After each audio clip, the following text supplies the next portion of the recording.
Welcome back to another stream. Like I said, I would be back today. We got a late night stream here. It's already 10 p.m. and I was updating some links in my bio, so you got all had access to the free, just access to what I'm using, and then don't have to Google it. I mean, I just assumed that you would all Google it, but if I can make your life easier, all the better, right? And I found out this. I mean, it's kind of spoiled right here in the middle. That DaVinci Resolve has a version 21 public beta available. So I had to download it, and I just did. So I'm just checking it out with you all. And this is my first impressions on what DaVinci Resolve 21 looks like. So first of all, we do have the photo page.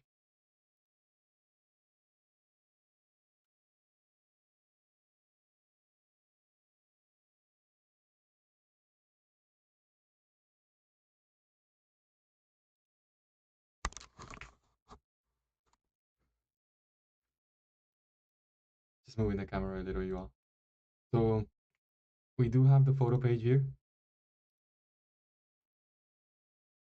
So what's new in DaVinci Resolve? The photo page, image library with DaVinci color effects and live camera. This is the biggest new update, but there's a lot more. So AI face tools, that just caught my attention since today we had an issue with the tracker. Native Crow Dove integration, over 100 new motion graphic effects and tools. That's for Fusion probably. HTML graphics, cross-platform graphics, interchange with UVO templates. All right. Background processing, generate render proxies, transcription, audio classifications, AI intelligent search, powerful near instant search of media for people and objects. Cool. And then AI face tools, age or de-age, reshape a face or remove blemishes. Crazy. AI speech generator. Is this all in the free version though? Because this is free. AI speech generator. Enter text and create voice readings, including custom voices. Wow, no having to use uh the labs. I don't know what they're called. Productivity improvements. Font browser, spell check, expanded data burn, in and more. All right. Great. You're ready to start. Let's start to launch DaVinci Resolve with your existing settings. DaVinci Resolve 21. I also found this really cool thing that I did link the website. And so if you go to the blackmagicdesign.com website, you obviously have DaVinci Resolve right here. But I was looking through this, right? There's a lot, probably a lot for each page. But down here there was this training. Wow. And I was like, what training? They offer training? It must be paid, right? No, free training videos like the one Professor Ferris is teaching us for free right here. Video project file, video project file, multicam editing, like he taught us, like sync the audio and then edit different cameras at the same time. 32 minutes right here. Visual effects and edit page right here. So after I'm done with the 5 hour course, I'll probably come back and do some of this. DaVinci Resolve Fairlight. There is no refusion. Resolve, reduction to color, DaVinci Resolve, mini panel. Work faster and get more creative control with DaVinci Resolve mini panel. Learn how to navigate the color page, edit multiple parameters. And this is an ad. This is definitely an ad, but whatever. Delivering content. Learn how to prepare your content for delivery. This video teaches you how to set up and use presets on the deliver page, work with a render queue, deliver content for online use, and more. Could be used. So mainly introduction to color and advanced color. Maybe advanced color directly, but I mean we could watch this to see what Professor Ferris doesn't include in his tutorial. Fairlight. This is for the audio. There's a lot here. Fusion. There's a bunch of fusion stuff here. 3D composition fusion if you need more practice. And then I saw this training books, the beginner guide to DaVinci Resolve, like teaching you with books. So you can buy it on Amazon if you want, but the PDF free It's free, and then you can take an online exam and get certified as a DaVinci Resolve, like online.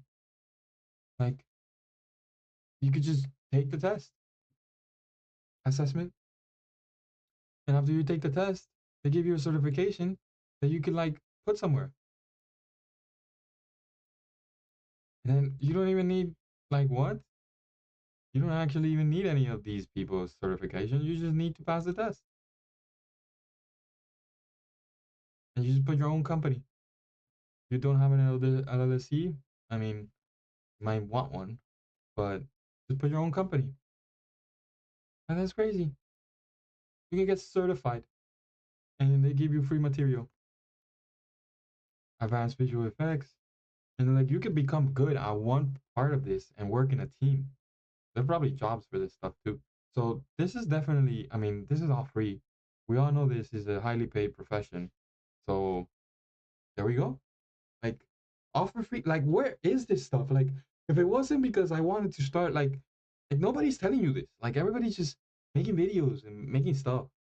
But I mean, they are telling you. Just are we not looking in the right places? I don't know what's going on. I'm just like mind boggled. I'm still gonna continue. I like to complete what I started, so I'm gonna continue with Dr. Ferret, Professor Ferret, Casey Ferris's course here. We finally reached color. I could not make the text go over the screen, and I could not get the other thing to work. But I mean, I'm using a free version.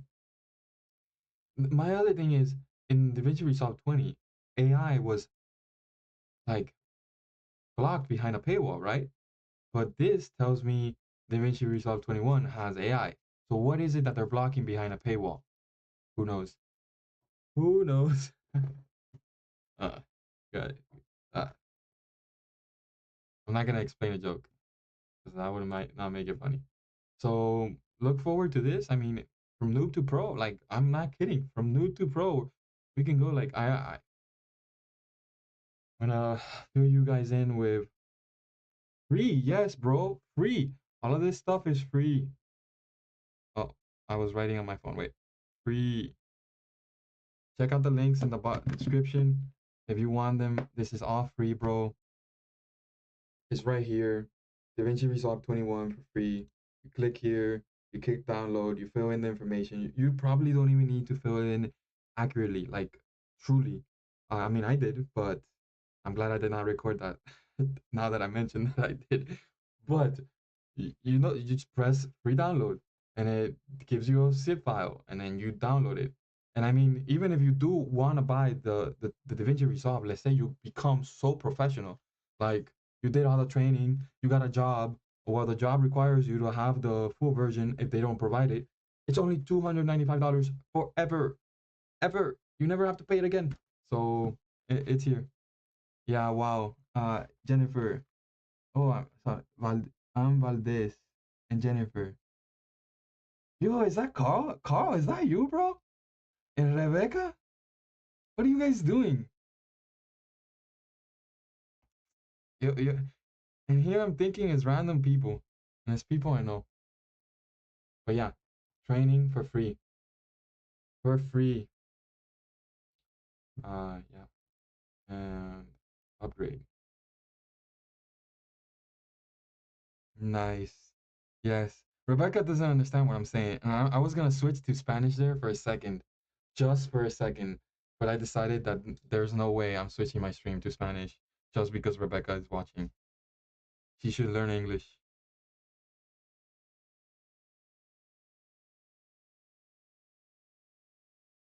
Did you guys get like a notification on your phone or something? Just decided to show up.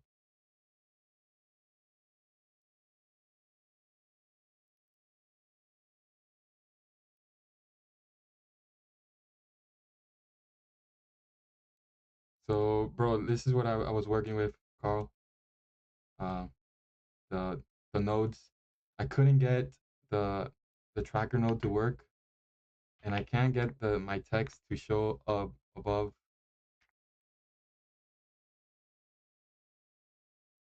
the tracker node. Wait.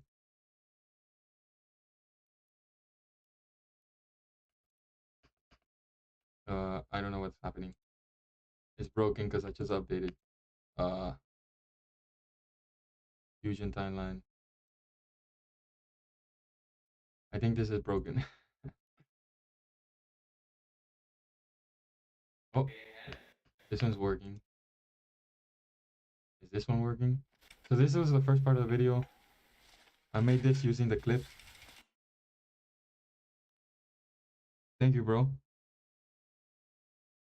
Dude, I don't have that I know my laptop has like 20 gigs of RAM, but I don't have that problem whatsoever, bro. On my laptop either. Like I was surprised because CapCut used to like drag like a snail's pace, but DaVinci on my laptop works just fine, bro. So this is the first footage that they have you learn how to cut and edit, the different transitions, and then you have a bunch of other stuff. That sucks, bro. Having like your laptop laggy like that, that's unfortunate. Let me see if this timeline, Fusion timeline, no frame available. Oh, no frame available from media out. That means like, yeah, this is broken. But it goes like this. Now that's nope. This is still broken. Dude, I made a mess with this stuff. Merge too. Oh, because it's text. Let me see this. Yeah, media out there. And then shift. Can I place this? Yeah. And then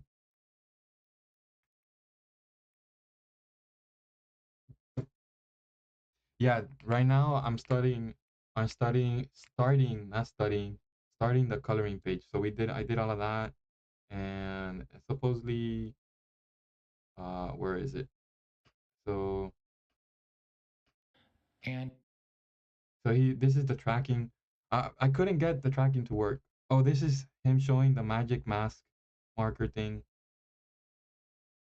and then text behind, cool stuff that you could do with the paid version. page of result. And then this is the color page, which he Along with he got the media description here. Yeah, those stems are annoying, bro. Bro, but the biggest thing that I got is like, look, this text. Okay, I'm gonna put it on this screen right here. Right, Sector 45 North America. It's supposed to be like right here. Like it's supposed to show right there, right? So if I connect it, oh look, it's working, bro. Bro. I talked about it. Maybe the updating the DaVinci fixed it because it wasn't working. But you see how it shows up like Sector 40. It shows up the wrong way. It should show up. It should show up from left to right, but it shows from right to left. Sector 45. Alright, let me see if I can find uh timeline. It's something. Some button over here and it reverses it. Arriba, ¿qué significa eso? Yo no entiendo lo que está hablando ahí, Rebeca. Inglés, Rebeca, inglés. Yay. It worked. It worked because you're there, bro. Yes, it worked because you're there. And it just wanted to like, dude, I spent like 2 hours and all I got done, it was this because I couldn't get it to work. I wonder if the tracker thing is gonna work. Wait. Am I, let me see. Media. Oh, wait. Paste here. So, and then the tracker. And then you place it over, wait, first move the person all the way here. Supposedly you place this over the person that should be here, but of course she's not.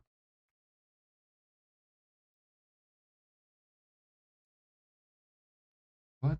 Oh, whatever. Oh, it's because when I placed it, it was further ahead. But whatever. You suppose you place it there, and then you press track forward, and it's supposed to like have multi. But you see, it doesn't have. I don't have IntelliTrack, so it's not doing it. It's not tracking the character. Like it should have tracked it from there to there and it's not doing it. So, oh, that's because we were working on just changing the background. So color correction, if I just remove this, it goes back to normal. So we're just changing the background, and that black cloud in the sky is also uh, a fusion a fusion thing that we made happen that they teach you how to do, and that's like just this, right? Oh, I'm just putting stuff on the tree, but like foggy thing, you drop it here, fast noise, and then you drop here to like see it, but you know, in and out, and then you add more detail like that, right? And you make it like black.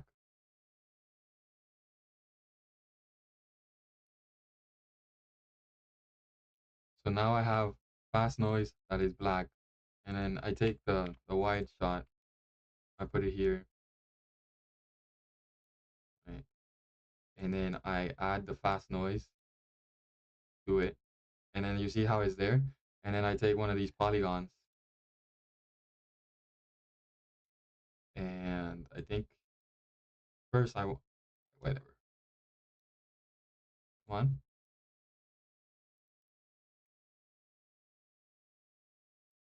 and then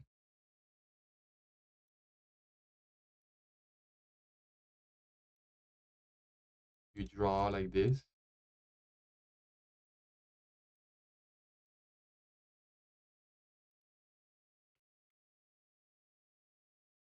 and then you connect it to the fast noise, and then supposedly, if I remember correctly,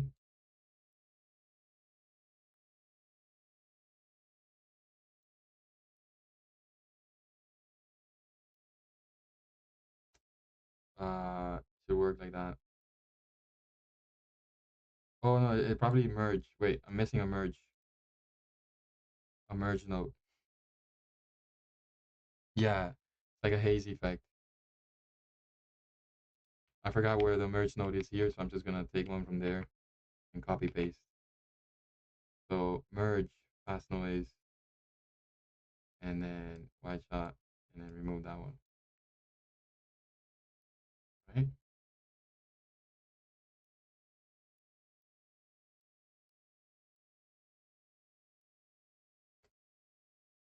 And then a media out.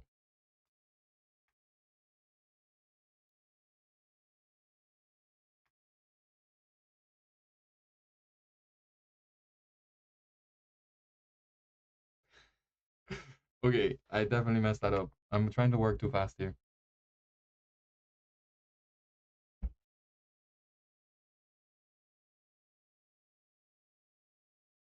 So like layering, yes, definitely like layering, definitely layering images.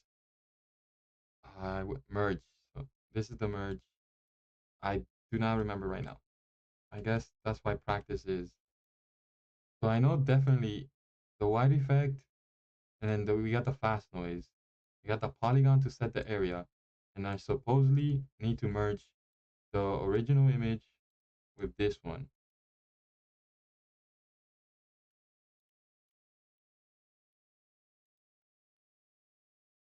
Maybe it's because I use this merge. Let's just use a new merge.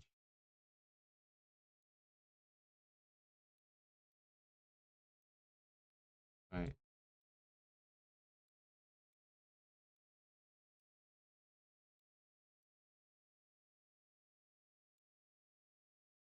So if I remove this, okay, so it is working. Oh, wait. That's probably because I gotta invert it somewhere.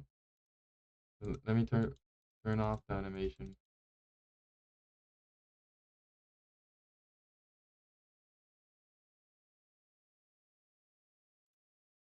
Okay, so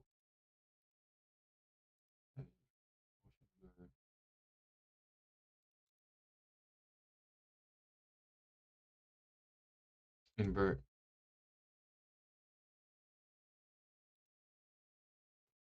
Oh, no, it's working. Solid. Supposedly the thing is there.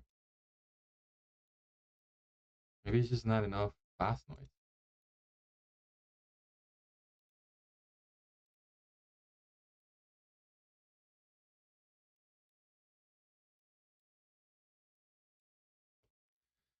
Ah. Oh, I don't know how to add the streak again. The transparency, yes, it got to be.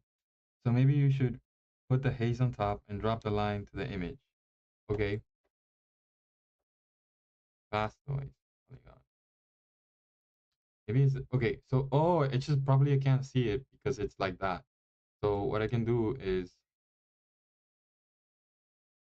just move it, and then the details less. Wait, maybe like more, and then contrast like less, and then I do want it to be cloudy like that, and then sea freight just a little bit. That was probably why. It's just because there wasn't nothing. There was absolutely nothing there. That's why you couldn't see it with the polygons. And now I grab a polygon. Yeah. And draw it like this. Yeah, you see? And then here I want soften edge. And we got this. Obviously, if I don't if you don't remove polygon to poly expression, it will animate like if this were keyframes through the image. But yeah, like now you get like a nice cloud. You see, I made it work, bro. I remembered. I remembered. I remember how to merge two images. So that's basically the process of this. So he was also teaching us of like you can make key effects like things follow. So if I delete it, like, I don't have to delete it. I can just leave it there. Come on, move, and then have the merge too. So we have the red circle.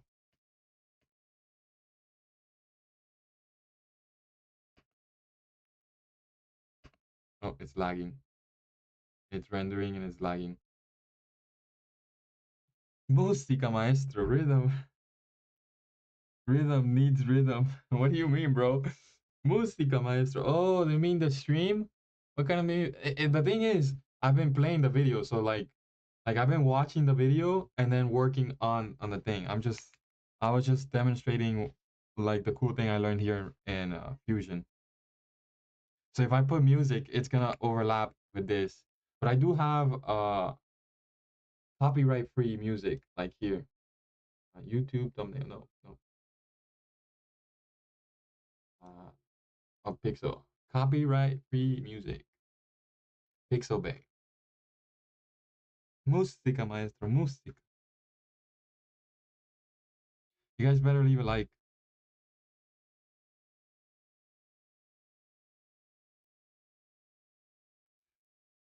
Where is Rebecca? I don't see her.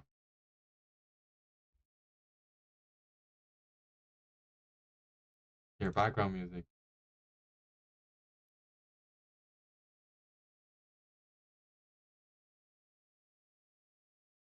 Play.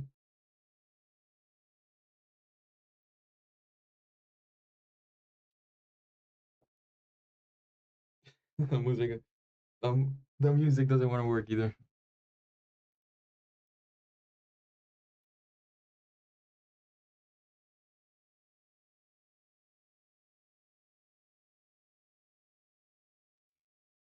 Thank you. My English is nice. I appreciate your sincere comment. Make sure you leave a like, subscribe, and turn on the notification, Rebecca. Specifically, Rebecca. She needs to do all those things. Okay. Why is it not working? Rebecca, you're making everything break. Look, you see this? It's broken. I'm pressing play. I'm pressing play and it's not playing.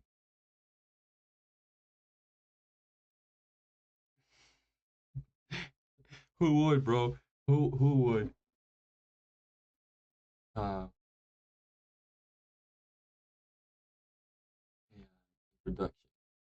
So unless you are, I'm gonna actually get to doing things, bro. You see, you see what I'm telling you, dude. If Rebecca wasn't here, I bet the music will work. Look, look, it's not working. She broke it. You tell her, cousin. Cousin, you tell her. Because it was working before and now it's not working. The only thing that could break it, Rebecca. Just what can you do, bro? Uh,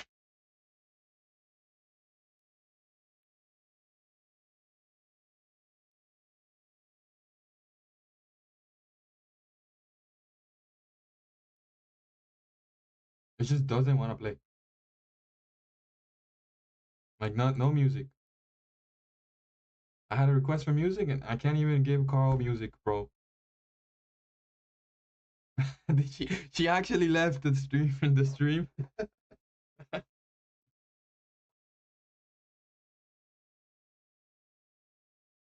Oh, it's because in order to see the chat, bro, I'm using my phone. So, oh, you mean the text? I don't know. Maybe she got in here first. Uh, I can't do anything about it. Wait. Look, I'm gonna Carl. I'll fix that, bro. Let me go to the YouTube Studio and fix that right now. Somebody left. Uh,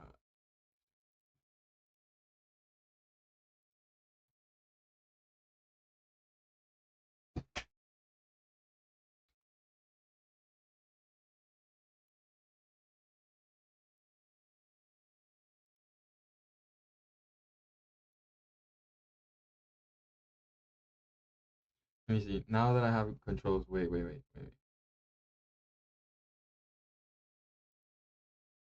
Carl, I can't fix it, bro. You're just number three, bro. It just says number three. I don't know how this design. What's the leader? The place for fans to stand in the community. The top three get special badges in live chat.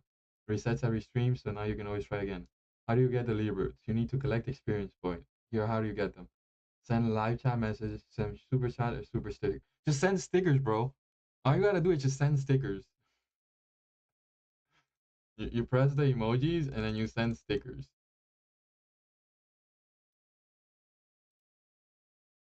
You see? You're first today, bro.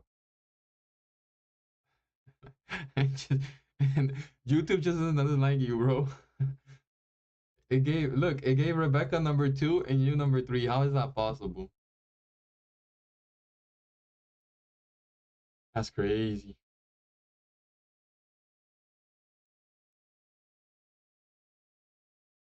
I don't know why the music is not working. This is a serious issue. Like, what's going on? Audio's on, just not playing. It's just not playing. Maybe I need to download it. Let's see.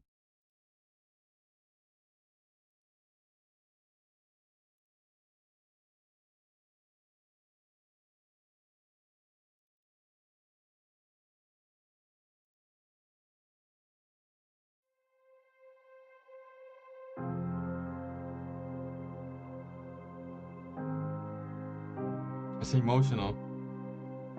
It's very loud for me. There. Dun, dun.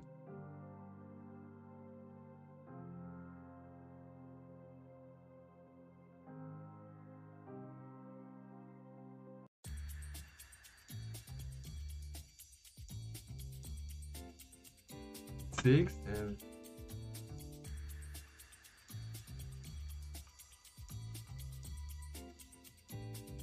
it was emotional, bro. Emotional. Now we got funky music, bro. Just put it on repeat. and leave it in the background. Dun, dun. Is that the vibe? Well,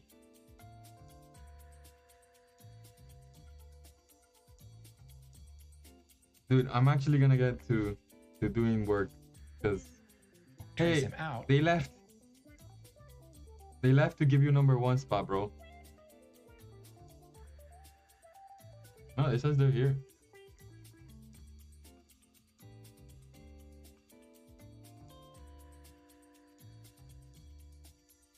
No, they're there. The YouTube thing just goes back and forth. AI. What kind of AI? And yes, dude, look at DaVinci. I gave it so I can't even think with the music behind me. So I was lost, bro. I was lost and I couldn't get the problem solved. So I turned to DaVinci and I turned to ChatGPT. I sent it an image. You see, because I had the hello world and that whatever was happening wasn't showing up here, right? And then I told it, how do I fix it? And it told me how to fix it, and I couldn't fix it anyway. And then I hit the paywall. So yeah, I do use AI. Oh yeah, look at this. I just sent it 2 thumbnails. I sent it a picture of myself and a picture of a thumbnail I like. Told it to replace the person and put my face, and then it did it.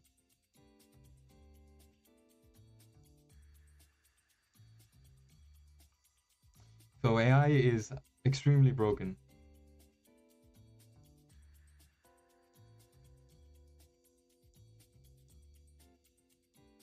Yeah. And it was all free, bro. Like quality thumbnail for free. I took somebody else's thumbnail, added my face, and changed it a little. So pretty cool what you could do. Nice. Yes, very nice, very nice. Everything can be done with AI. So I'm gonna actually work on the color page. And for certain things, you can come watch along or not, but I'm just gonna actually do work because I need to do things. I can't be like Rebecca, you know, like just sitting there.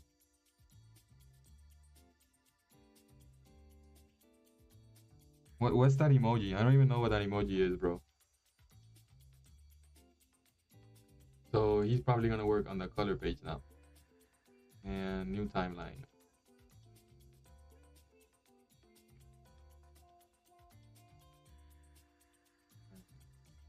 Okay.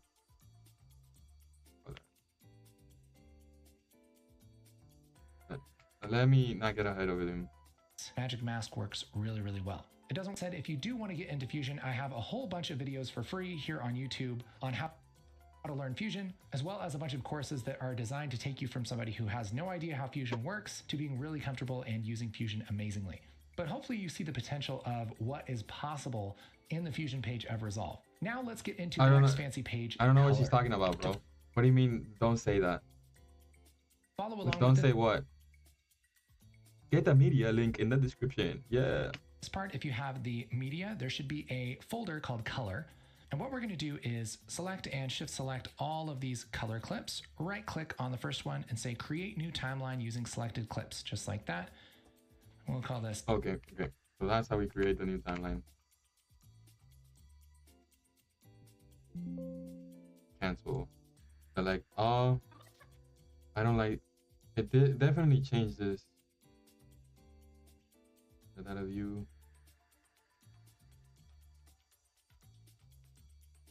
Okay. And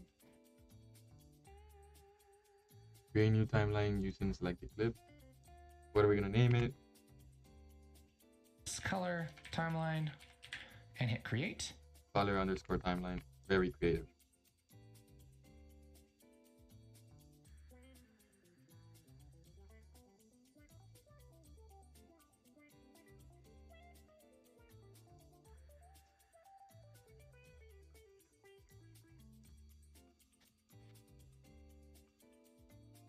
Oh, okay.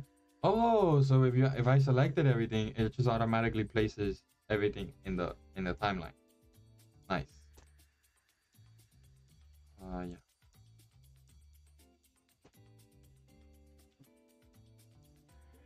That's going to put all of these clips here in order. And this is pretty much to simulate if you had an edit where you had all kinds of different clips, they're all put together in a timeline, but now you want to make your colors look good. We'll walk through all the need to know stuff on the color page in this timeline. Again, to bring it into the color page, all you have to do is click into color and it will bring that timeline here into the color page. Very exciting. So, a general overview. The color page of Resolve is obviously made for doing color correction. And this is another one of those interfaces that, I mean, there's so much stuff here. It looks like the helm of a spaceship. And you could pretty easily just look at it and be overwhelmed by all the little buttons and panels and everything. And this isn't even all of them. When you switch through, I mean, look at this. It's crazy. Not only can I switch out these panels, but each panel has several different panels. It's crazy. The great news is that you really only need to know a couple of these little panels, and we're going to walk through all of this. And by the end of this section, you're going to be really familiar with the color page. If you've ever used a different editing app before, you might be used to, having a bunch of shots in your timeline, and then you have some kind of effect like a color corrector or a color correction effect, and you drag it onto the shots and change your color. Sort of like you would do with an effect in the edit page. You have all these shots, you drag it to the shot, you click on the shot, and then you have some kind of properties panel or something where you adjust your color for the shot. And that would totally make sense. And there are some color effects in Resolve that sort of work that way. But the idea of the color page in Resolve actually kind of simplifies the color correction process.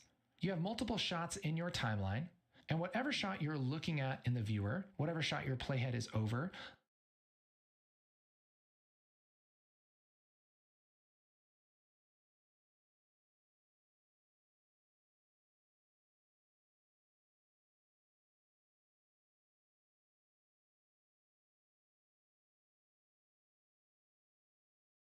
So we got 3 shots in the timeline, and I gotta go to the bathroom, y'all. I don't seem to be able to start today, but I'll be right back.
¿Qué tú dices, Rebeca?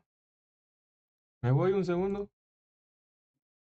I leave for a second and Rebecca's there like, woo, woo. Cousin, bye bye. Me voy a dormir. Good work. Keep it at it. Thank you. Thank you, cousin. Your support means the world to me. And I really appreciate you all coming by and just bothering me. And it's very motivating. Uh, thank you, cousin. Me imagino que ya se fuiste, pero I got water and I got flavor.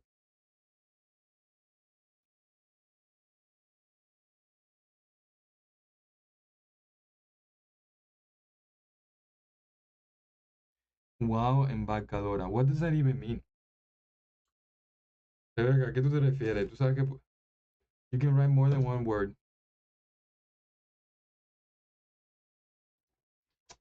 Who knows?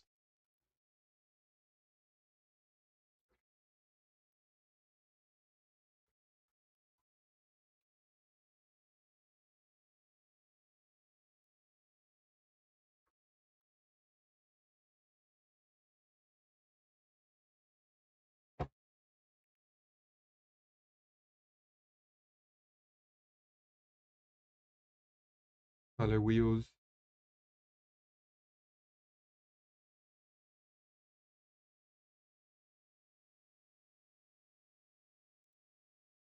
That's the shot that you're working on, and you're automatically in color mode. You don't have to drag any effects to the shot or anything like that. You're just going to adjust the colors of each clip as you look at them. And so even though this looks like a really complicated interface, the basics of it are actually really simple. We have a viewer up here where we can see the shot that we're working on. We click on whatever shot we want. Each one of these thumbnails represents a single shot in our timeline. And so if we want to adjust the shot of our actor here, we just click on his face and we can play this back and even loop it like this. So we have that shot. And as long as we're looking at it here in the viewer, we can mess with our color controls and we're going to change the colors of that shot and that shot only. If we want to adjust another shot, we can switch to that shot and now we're adjusting that shot only. You can really think of this in a couple main sections. We have our viewer up here. Good night, we bro. have a way to select. Thank you for coming and supporting. You all probably went away. Sleep well. Have a good day. Good night. Our shot. Good day tomorrow. Good night tonight. And then we have all of the color controls. So this actually is kind of like the inspector sort of for whatever shot we want to do our color on. Each of these little panels down here is thank you for your support. Called a color palette. And we use the color palettes to adjust the color on whatever shot we're working on. We also have a graph up here, and this is also a node graph, although the nodes in the color page are slightly more simple. They're the same in that they're little boxes and they connect to each other, and one box comes after another box, and the nodes flow in order. So if I were to, in this first node, make this black and white, and then in the second node, make it pink, in the third node, we're starting with a pinkish purple image. If I were to do this the other way and make this really pink and then turn it black and white, we have a black and white image because the order matters. The big difference with these nodes compared to the Fusion nodes is that while Fusion nodes really only have one job, and if you want to do something different, you have to use a different kind of node, each color node is really like a group of corrections. So this first node, I can do a bunch of stuff down here in my color palettes, and it all lives in this one node. So I could make a curve like this. I could turn it green. I could mess with all kinds of crazy stuff here. And this all lives in this one node. If I right click and say add node, add serial, that's going to make another node in a series after this node. And so I'm starting with the image that this node gave me. So if I desaturate it, and then maybe I add a little bit more contrast, then that correction is going to happen after this first correction. I can click on the number of the node to turn it off and on. And so I can quickly see what my image looks like with or without certain corrections. That's a really nice way to work. And so all of the corrections and all of the work that I'm doing down here lives in a node of some kind. And we can have as many nodes as we want. And it's really up to us to figure out how we want to group those corrections. For instance, some people like to adjust the brightness in the first node, and I can hit Alt-S to add another node here. And maybe in this second one, they like to adjust the contrast. Alt S. Maybe in this third one, they want to adjust the temperature or the tint or whatever and make something warmer or darker. And even though you could do all of this in one node, it's nice to split it up into 3 different parts so that you can see what it looks like without the exposure or without the contrast or without the warmness. You can right click and select node label to rename this. So this could be warm, this could be contrast, and this could be exposure. And you can kind of split this up into different jobs. There's no right or wrong way to do this. It's really up to you to stay organized and to do things how you want. You can always reset a clip's color by right-clicking in the empty space and saying reset all grades and nodes. That's going to reset everything. And when a clip doesn't have any color adjustments on it, its number is gray. As soon as we touch something, its number turns rainbow. That's how we know that we've changed some kind of color in this clip. So it's really easy to see the clips that you haven't changed and the clips that you have. So the color page, just like the other pages, uses the edit timeline. So this is the same timeline from our edit page. It's our current timeline that we have up. And any color that we do in the color page happens by looking at the image that we want to adjust, which automatically selects it down here on our thumbnail timeline. We can do any kind of adjustments we want down here with the color palettes. All of those adjustments live in the nodes. And then whatever our image looks like here in the color page, it will also look that way in the edit page. Again, without any kind of round tripping or rendering or converting things or anything like that. So the idea is that we can quickly go through our entire edit and we can make all the colors look exactly how we want, make everything look really good, and that all lives on our timeline, and we can export our edit with our color applied. Now, we're going to get into the major color palettes down here, the stuff that you really need to know here in just a minute. But first, we got to build a little bit of foundation here. We got to talk about it, color management. Let's take a look at this shot here. I'll just bring this up full screen. And there's a couple things to notice about this shot. This was shot on a Blackmagic Pocket Cinema Camera 6K. If you don't know what the heck that camera is or you don't care, it's no big deal. But the way this camera shoots, and much like a lot of professional cameras these days, this shoots in a log format. Now, what the heck does that mean? Log is basically a way for a camera to capture more colors and more ranges of brightness by kind of desaturating and decontrasting the image. There's a lot of technical mumbo jumbo here that I'll cover in another video at some point, but basically what happens is to get the very most data packed into the video signal, what the camera does is it makes the blacks not as black, it makes the whites not as white, and it makes the colors not as colorful. And we end up with this kind of gray, nasty looking image.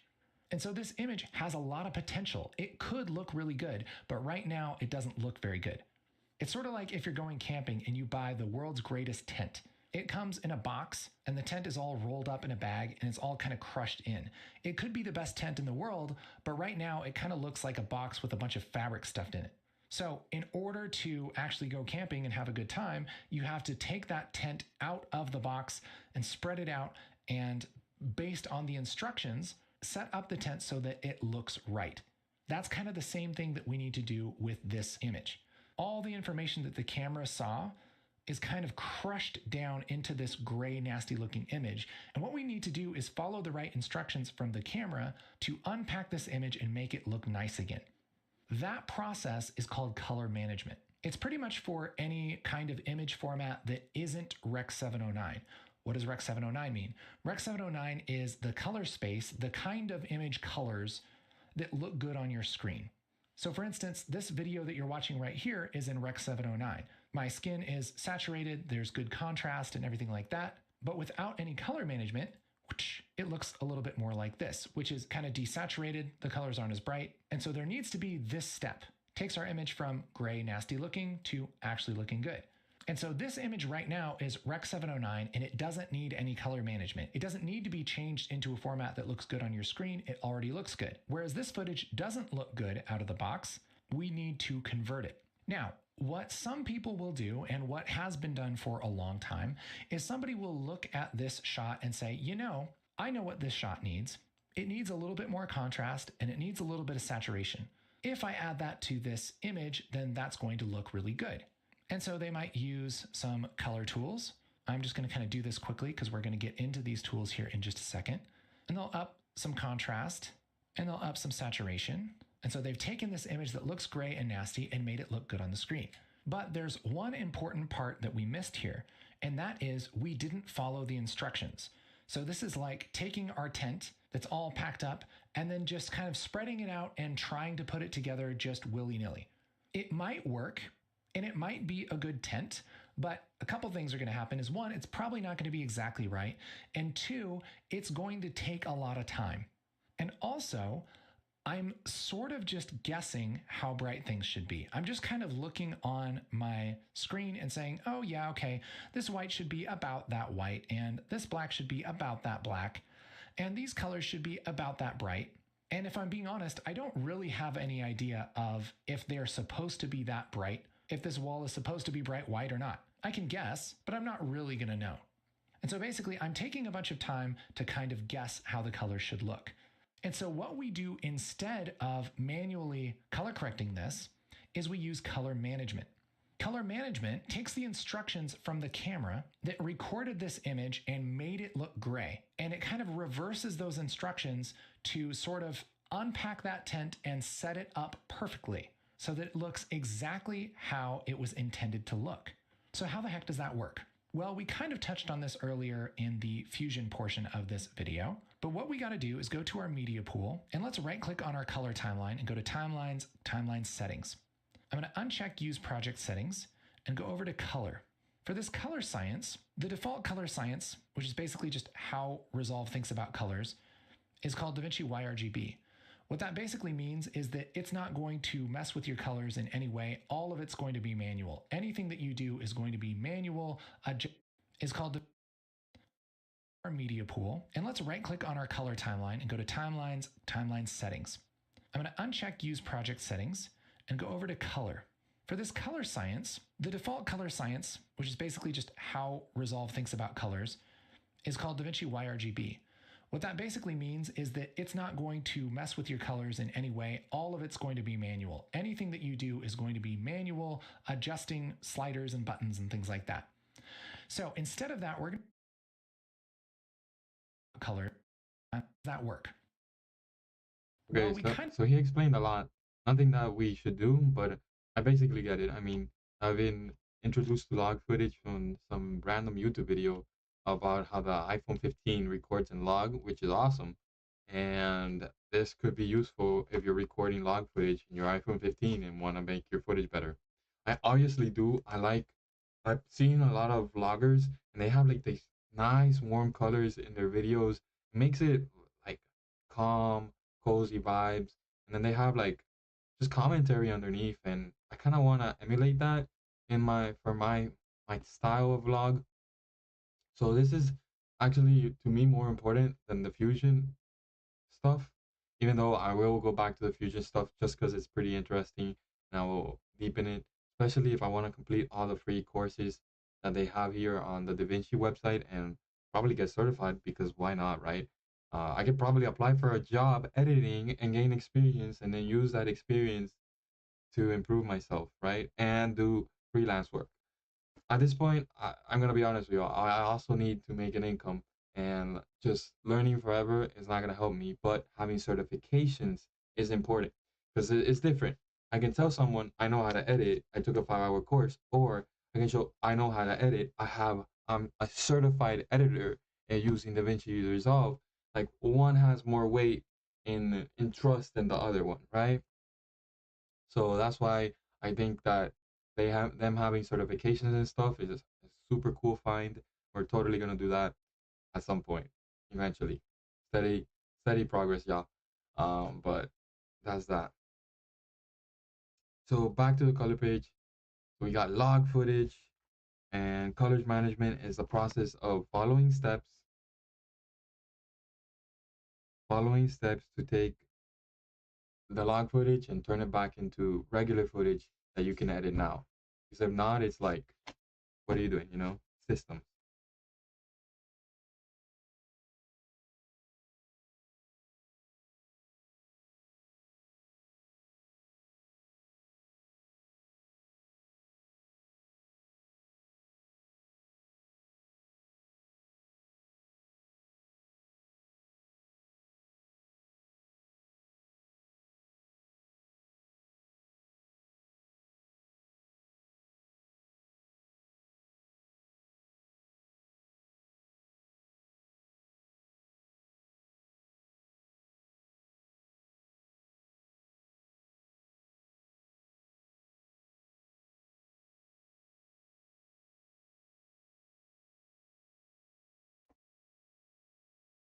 kind of touched on this earlier in the Fusion portion of this video, but what we got to do is go to our media pool and let's right click on our color timeline and go to timeline settings.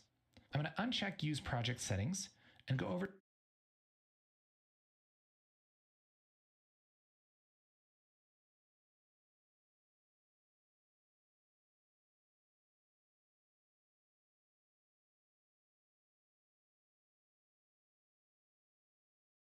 to color.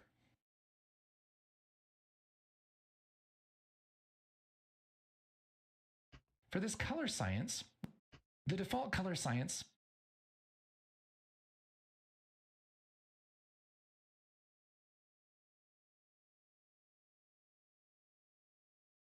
which is basically just how Resolve thinks about colors, is called DaVinci YRGB.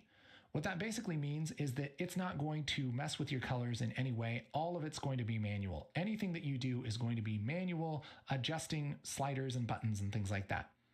So instead of that, we're going to switch this from DaVinci YRGB to DaVinci YRGB Color Managed.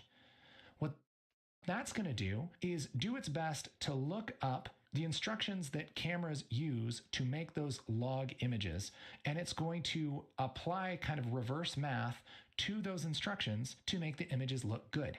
Now, if you're not that into this, you can absolutely just say DaVinci YRGB Color Managed and then hit OK. What's going to actually be slightly better is if you go to DaVinci YRGB Color Manage, uncheck Automatic Color Management, right here where it says Color Processing Mode, switch this to HDR DaVinci Wide Gamut Intermediate. This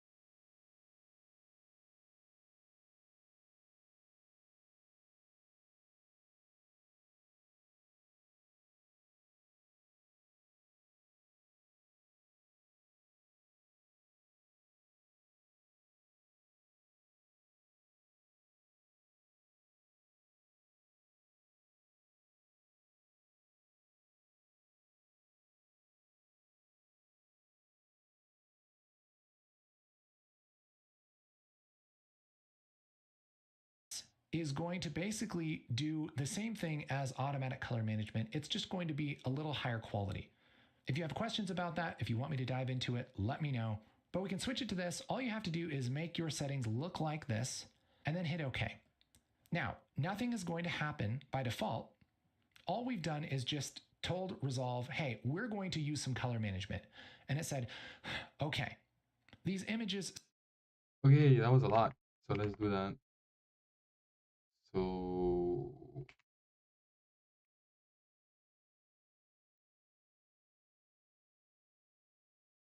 media pool, color timelines, timeline settings, use project settings. Yeah, probably. DaVinci RGB color, DaVinci RGB color managed. Automatic, turn that off. And then we want HDR wide gamut intermediate. Yeah. Still look gray and washed out because we haven't told Resolve how we shot these images. We haven't told it what camera we used. So what we can do is go up to our media pool and we can shift select all of our images that are from the same camera. And I can right click on any of them and go down to input color space. This is where we tell it what camera we used. So there are a whole list of different cameras. If you're shooting on an iPhone like a 15 or 16 Pro, something like that, you can select Apple Log. There's Blackmagic Design cameras, there's Canon cameras, Nikon, Leica, Samsung, Sony, all kinds of different cameras here. This was shot on a Blackmagic Design camera. We shot this on Blackmagic Design Pocket 6K, and the color science was Film Gen 4. Now, how the heck do I know that? Well, we wrote it down when we shot it. Odds are, if you have a professional camera of some kind, there's a way to look up the color science. You can Google, how do I look up the color science for whatever your camera is? It's usually in your menus under picture styles or something like that. And chances are, if you have a professional camera, you probably bought it for that reason anyway. So however you shot this footage, that's what you tag this as. If you don't know how you shot the footage, you should go and try and figure it out, because the only way to do this the right way is to actually know. All right. Blackmagic Design, Pocket 6K Gen Film Gen 4, and look what happens when I click this. Boom. Now, Pocket 6K film Gen 4. Okay, let's do that.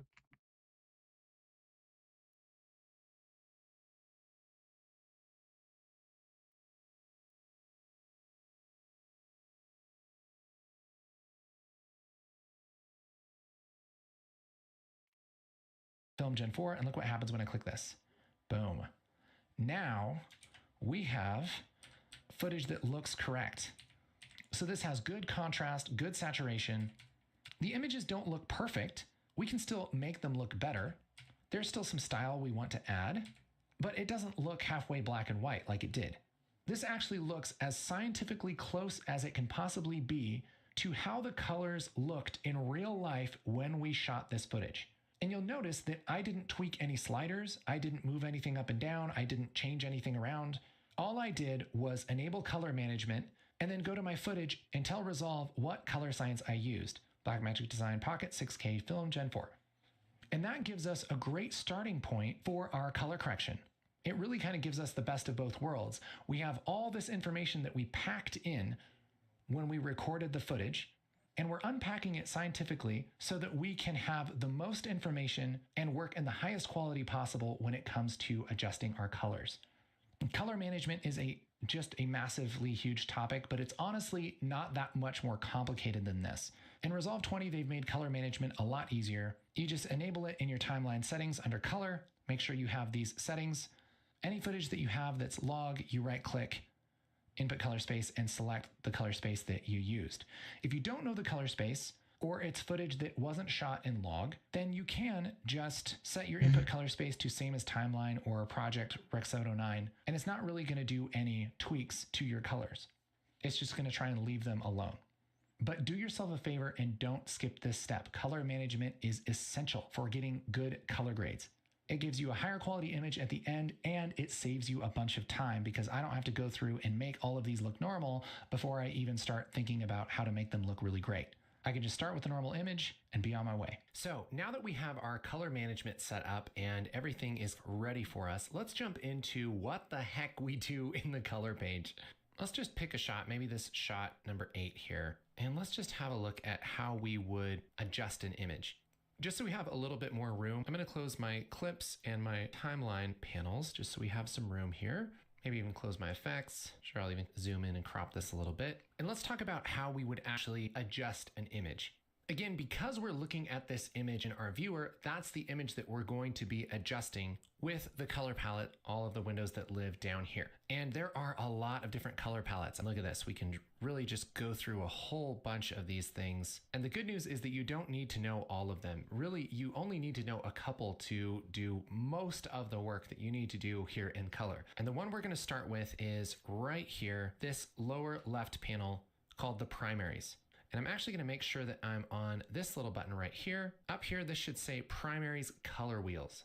That's the one. By the way, if you don't have 3 panels here, like 1, 2, 3, and it's 2 panels or even 1, and maybe these little icons are squished together, don't worry about it. You have the same panels.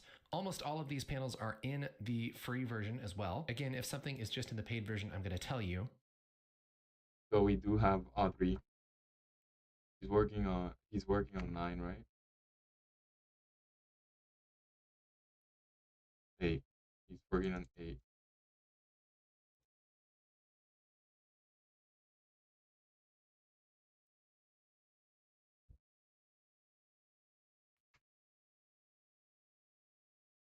But sometimes what it will do is squish 1 or 2 of these panels together for different resolutions on your screen. So if you have your scaling or your resolution set to something different than mine, it might not quite look like mine, but you should have the same panel. So this primary color wheels palette, this I'd say is where you do most of the work when you're adjusting your colors. And even though it looks like there are a lot of controls, there's really only three kind of main controls down here. One is the color wheel. The other is this little slider here. And the other kind of control are these little number boxes. And if you've never used anything like this before, I want you to do me a favor and just follow along with me. Open up this image and grab the center of this color wheel and just push it around. Just grab it and drag it. And you can see as you drag your mouse around, it's going to move that little dot in the middle of the wheel away from the center. And the farther it gets away from that center, the more color it's going to push into your image. And the direction that it pushes is going to be the hue, the color that is pushed into the image. And so if I want to make this look very blue, I take this and move this down to the lower right a lot. And that makes this very blue.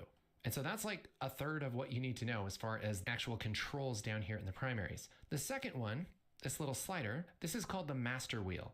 And if you grab the master wheel and you move your mouse to the right or to the left, that makes things brighter to the right or darker to the left. You can also mouse over this and scroll with your scroll wheel, adjust that. And so just with these two controls, we can adjust the tint of the image as well as the brightness. And this color wheel, master wheel combo, this is just duplicated 3 more times. And so it's the same basic kind of control, but why is this split up into 4 parts? Well, what's happening here is if you move the offset, that's going to adjust the colors of the entire image. Same thing for the offset master wheel. The brightness is going to go up or down for the entire image. But lift, gamma, and gain splits the image up into kind of the darker part, the midtones, and the brighter parts. And so which one you grab depends on what you want to adjust in the image. And so if I want the brighter parts to be more yellow, I select the gain because that's the brighter parts, and I push this a little bit more towards yellow. Now, this is going to make the entire image a little bit more yellow, but it's going to be strongest in the bright parts. So we can see how it's really yellow right here and in here in the brighter parts. And the parts that are black are maybe just a little yellow, but not super yellow like these more towards yellow. Now, this is going part, the midtones, and the brighter parts. And so which one you grab depends on what you want to adjust in the image. And so if I want the brighter parts to be more yellow, I select the gain because that's the brighter parts, and I push this a little bit more towards yellow. Now, this is going to make the entire image a little bit more yellow, but it's going to be strongest in the bright parts. So we can see how it's really yellow right here and in here in the brighter parts. And the parts that are black are maybe just a little yellow, but not super yellow like these brights. If I were to do the same thing, take the lift, which is the darkest parts, and push those towards yellow, we'll see we're starting to really tint the darker parts of the image, but the brighter parts right here stay white. That's because this is strongest in the darker parts of the image. And then as you might imagine, the gamma, these are the midtones, and this is going to be strongest in the medium brightness kind of parts of the image. So depending on what you're going for here, you might choose to adjust the offset, lift, gamma, or gain of your image and adjust the color or the brightness of that part. So for instance, if I want to make the bright parts brighter, I can go to the gain and take this master wheel and drag it to the right, and that's going to make the brighter parts brighter. The darker parts are pretty much going to stay kind of where they are. If I want to make the darker parts darker, I can go to lift and take that master wheel and take it to the left, and that's going to make the darker parts darker. And I can go really, really crazy on this, and that's going to darken the darker parts, but look, the bright parts stay the same. So if I want to do something like give this image more contrast, one thing I can do is take the bright parts and push them to the right to brighten that up, and the dark parts and push it to the left. That's going to give this more contrast. And again, all of these adjustments, anything that I do down here lives in this node. So I could turn to give the image more contrast.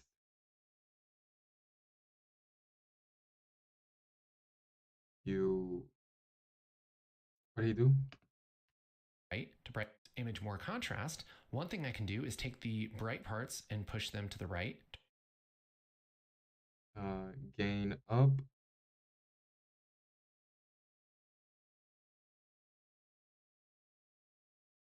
Lift down.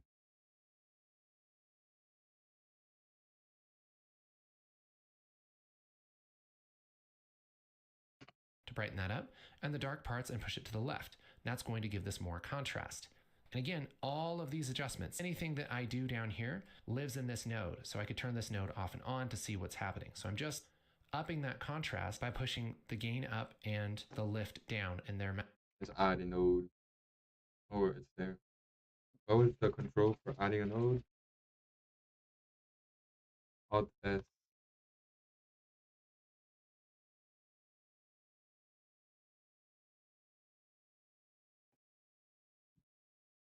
So what if I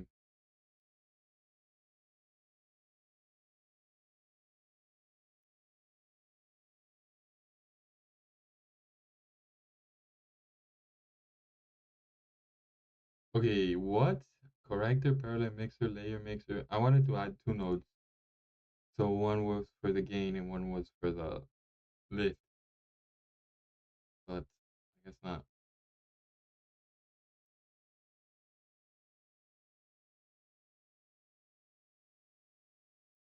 I should figure out how to make my image bigger too.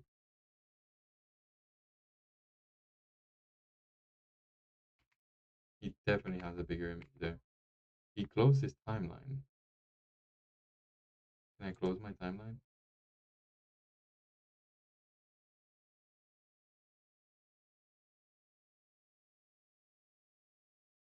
I don't know how he closed his timeline and or made this bigger.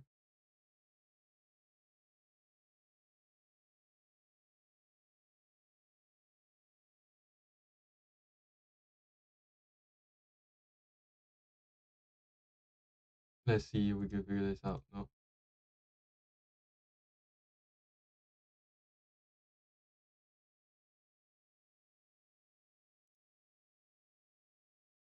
Just turn that off.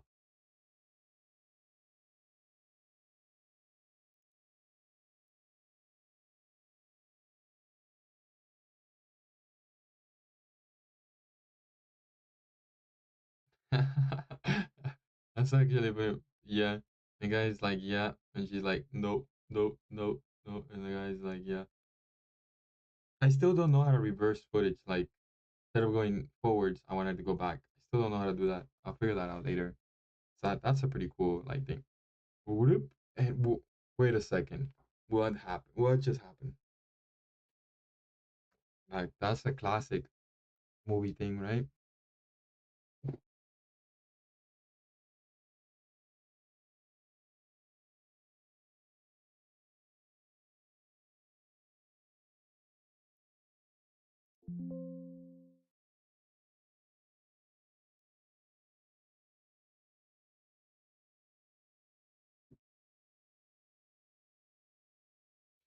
Yeah, I don't see the buttons to close this. Gallery shows no, nope.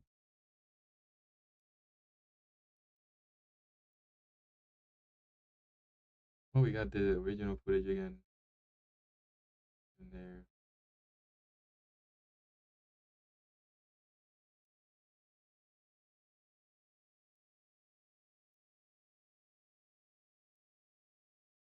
I'm guessing it's up here because you could just add like that down and you zoom in or out. Doesn't seem like I can zoom in, but there is more space up there and more down here.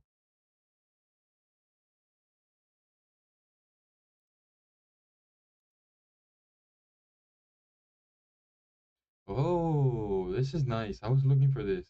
How to change my video resolution.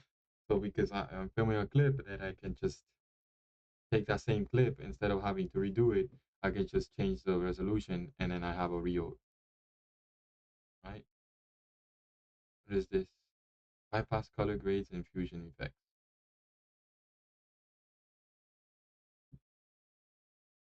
Ah, I definitely want more space to work with the color image, yet this is in the way. I don't need this right now.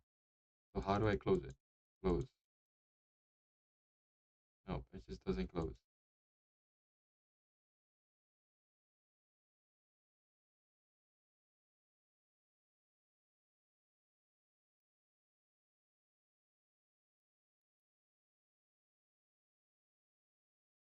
HDR grade, color wheels, HDR grades. What is this? Color match. Calibrate color checker classic legacy. Camera raw decode quality.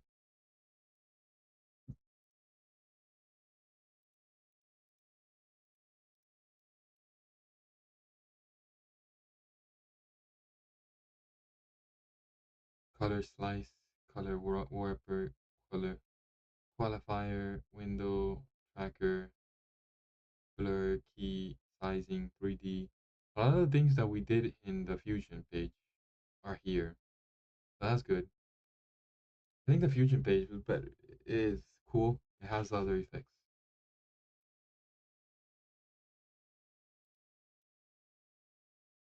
But I still do not know how to turn it off.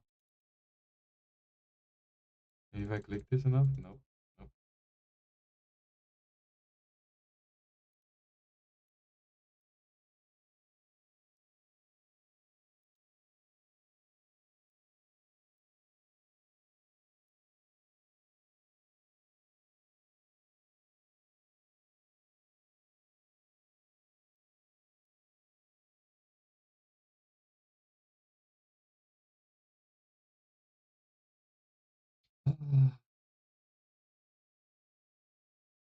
Yeah, I don't know how to figure this out.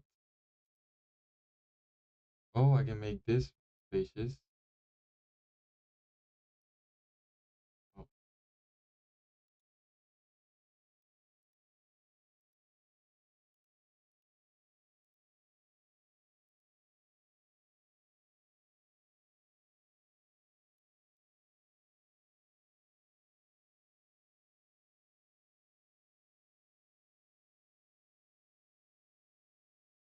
this is literally this. How do I turn this off?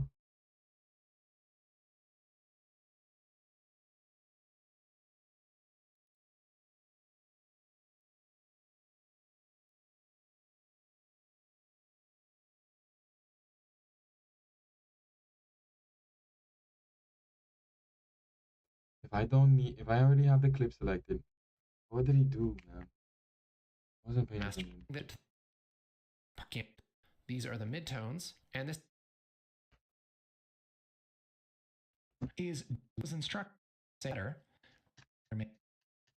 We can what camera we used. Got it. It's used footage. The con look better.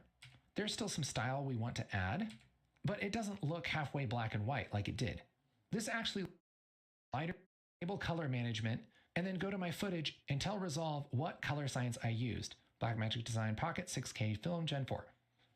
To both and work is in settings, click at and the good news is that you don't need to know all of them. Really go the viewer here. The heck we do in the color page. Let's just pick a shot, maybe this shot number 8 here, and let's just have a look at how we would adjust an image. Just so we have a little bit more room, I'm going to close my clips and my timeline panels just so we... Oh, there is that. Clips. Timeline. There we go. Timeline. Clips. All right. That was up here in nodes. Yep. Effects. Box.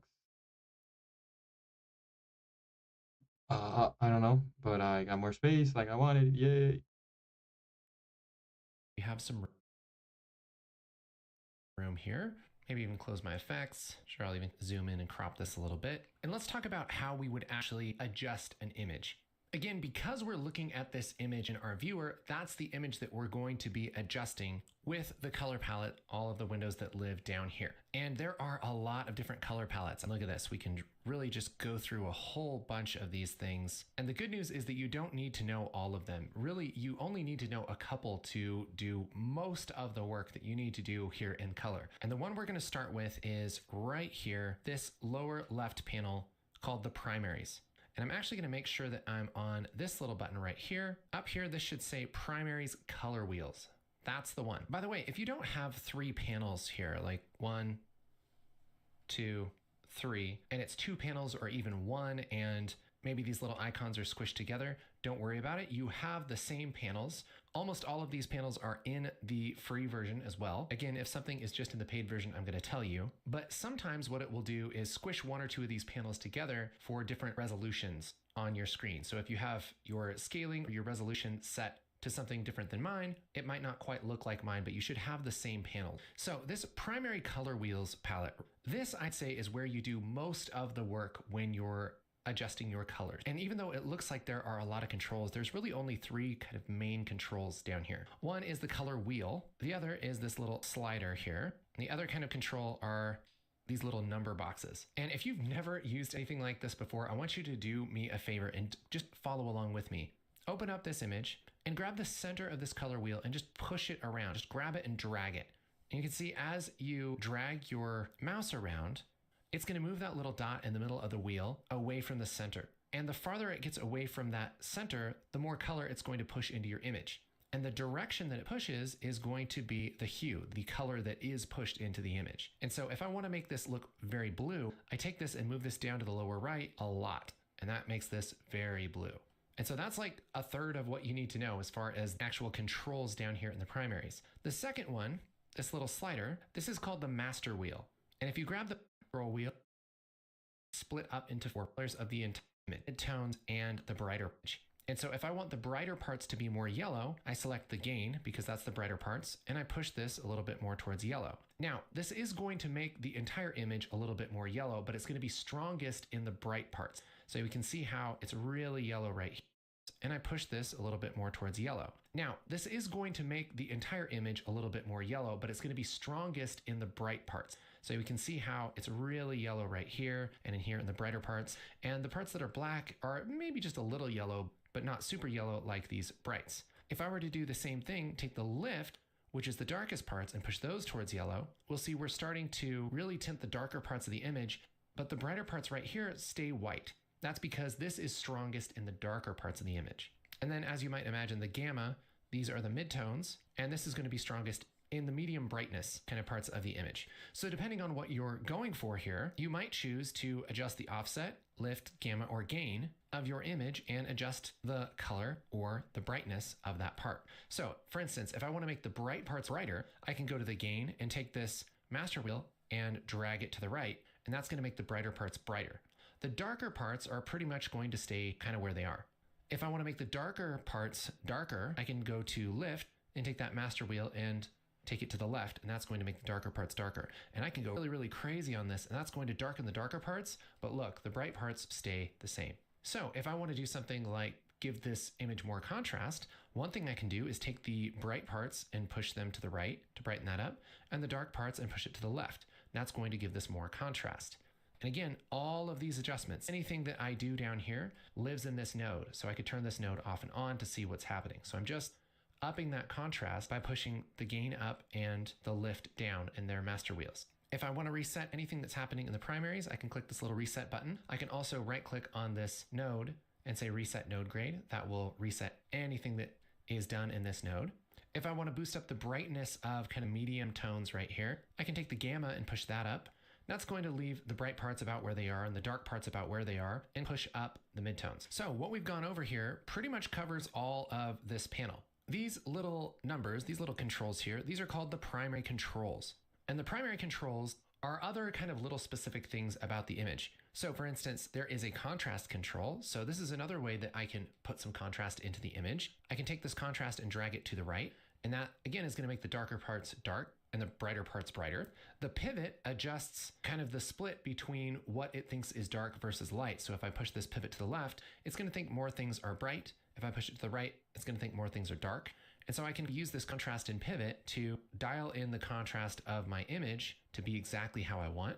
And that might be a little bit more easy than pushing up the gain and pushing down the lift. We also have temperature and tint, which is an easy way to adjust something like white balance. Or if I want this whole thing to feel a little bit more cool, I can take the temperature and just grab that and push that to the left, and now kind of a blue tone. And I can balance it between green and magenta like this. I can warm it up by bringing the temperature to the right, and I can double click on any of these to reset them.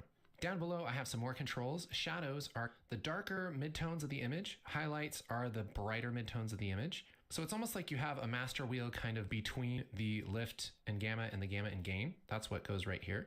We have the saturation of the whole image, so that's how strong the colors are. If I take this and drag it all the way to the right, we have very punchy colors. Hue is what actual color things are. Pretty rarely use that unless you're trying to actually change the color of something. Color boost is like saturation, except for it targets the things that are less saturated. And so if you want to saturate the things that are less saturated, you could push up the color boost a little bit. And there are a few other buttons and sliders here that you can learn at some point, but these are the main ones. Lift, gamma gain, offset, saturation, temp, tint, contrast, color boost. Those are the big ones. And the cool thing is that just understanding this part of this panel, you can do so much. You can really make your colors look good for your movie. I mean, this is seriously, this is all you need. This combined with color management, there's no reason why you can't correct your shots and make them look really nice. So here's what I want you to do right now. Find this clip and I want you to play around with the primaries. Make this shot look as good as you can just using the primaries palette.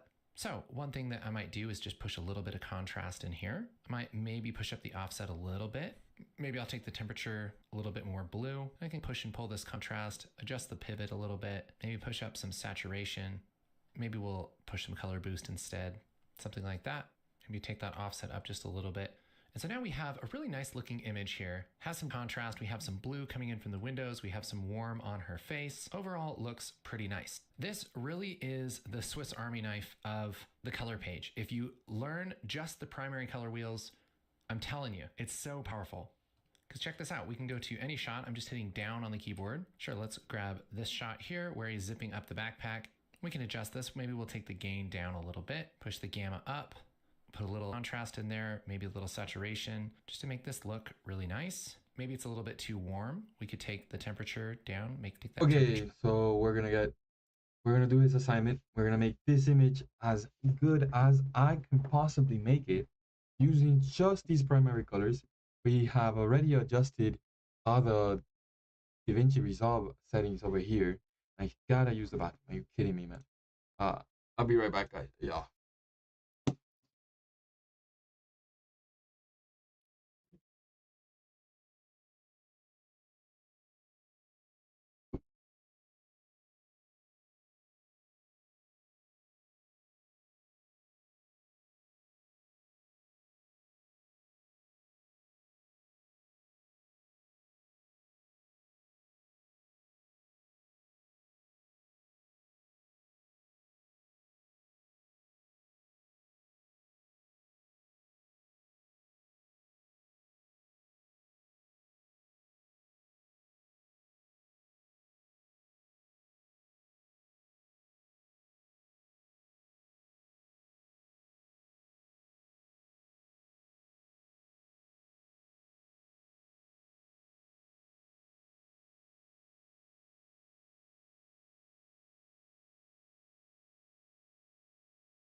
No se lo quiero ni dame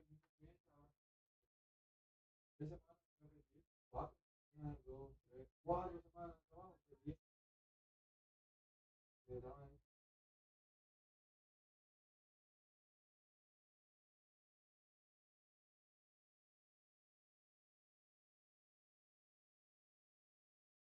supuestamente también tengo uno, dos meses.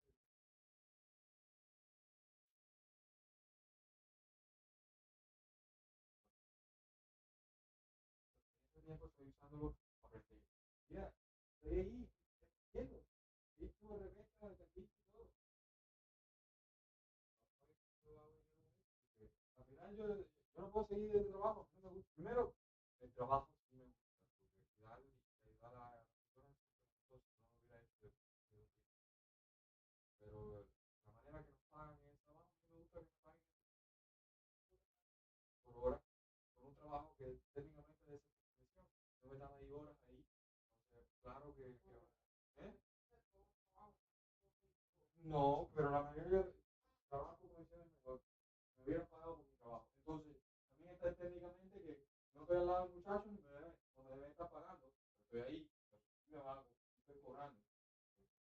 muchas técnicas, ese trabajo tiene muchas técnicas, cosas técnicas que no recomiendo que nadie haga, a menos que sea simple. En situaciones difíciles, sabe que haciendo otra cosa, aprendiendo otra habilidad para generar ingresos, no una habilidad para entretenerme y diversión. Que es divertido, estoy aprendiendo una habilidad que me genera ingresos.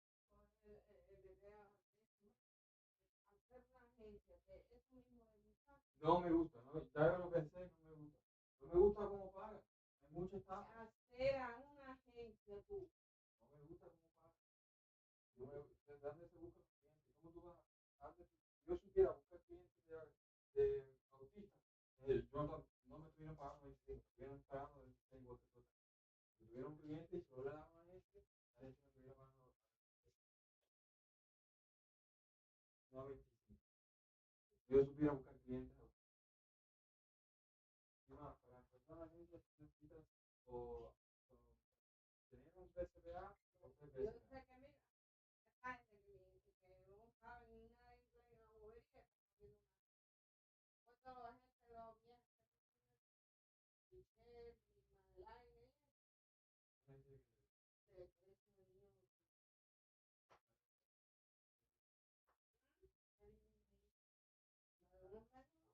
Madeline en unos meses son pérdidas aquellos los otros trabajos. Cuando ya tienes todos los papeles, y ya, eso es cosa a hacer. No hay 20,000 pesos por mes a ver si me queda.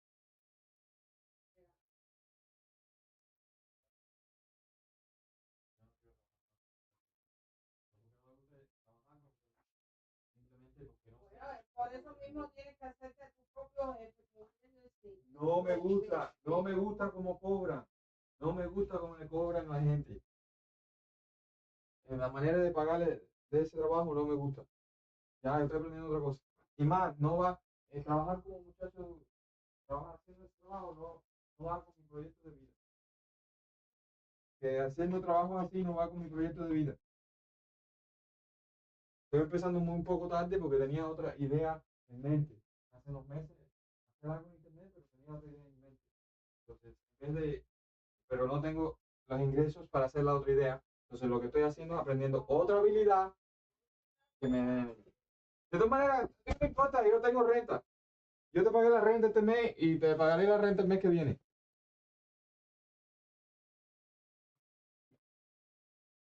I don't know if you all heard that, but yeah.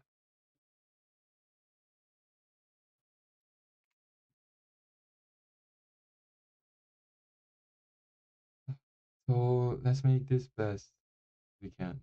Contrast.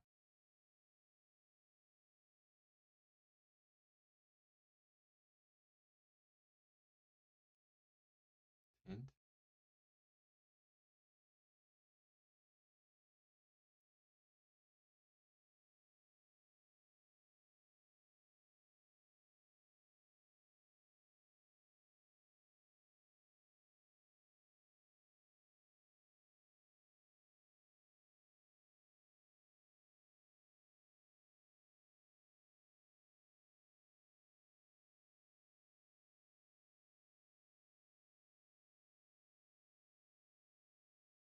I mean, my image looks pretty dark. I want to make it warmer.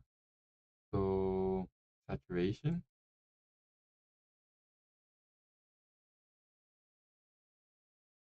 Definitely more saturated. Highlight. Let's highlight change.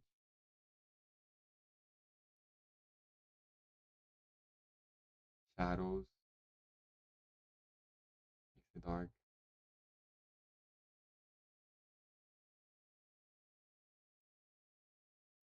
Color boost. Too much saturation.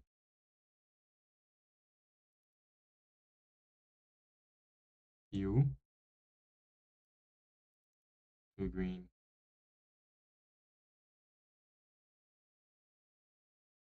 Whatever. Loom mix.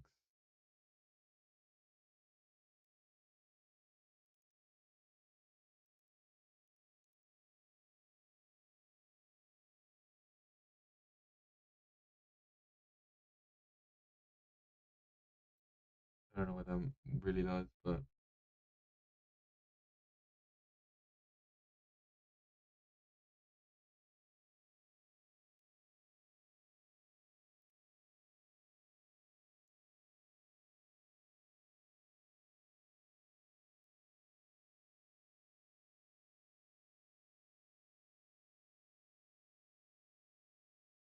so I like this because her face is lighter. Let me see what this.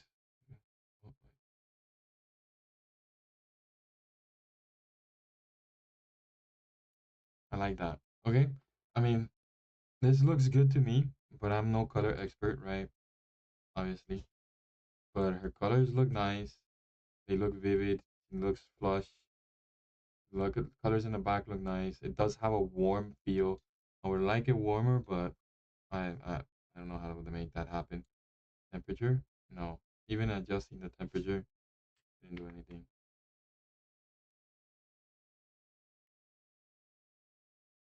Uh, did I just change the lid?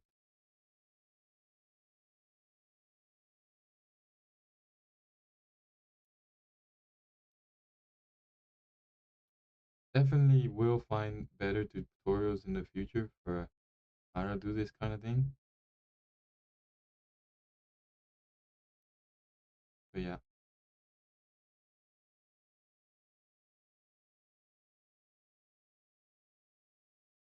As your little pet until you go off to college.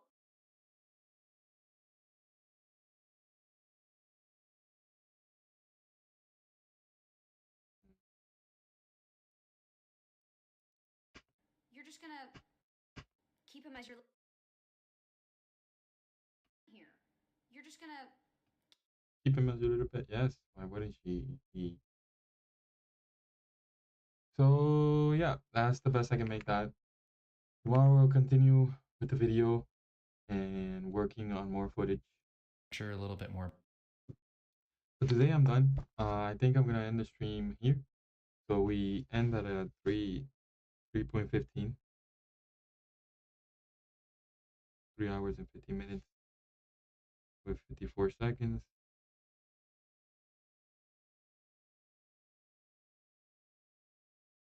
And we color corrected this as best as we could. Does it look nicer? I don't know. It looks good to me. This is passable footage. She looks very bright. Back still looks like that. And definitely that's all I could do with the primary color wheel. All right. So I'm gonna put another timer. Thank you first for the people who don't want to watch this part. Thank you for showing up. Thank you for being here. Please leave a like and subscribe and turn on that notification bell so you don't miss out on any other streams or videos that I upload. Thank you for all the support, and I hope you do have a great night. And may Jehovah God bless your generosity and efforts. So now I'm gonna do the last 10 minutes I'm missing on this, and then I'm gonna go to sleep. So thank you all for being here.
And we're done.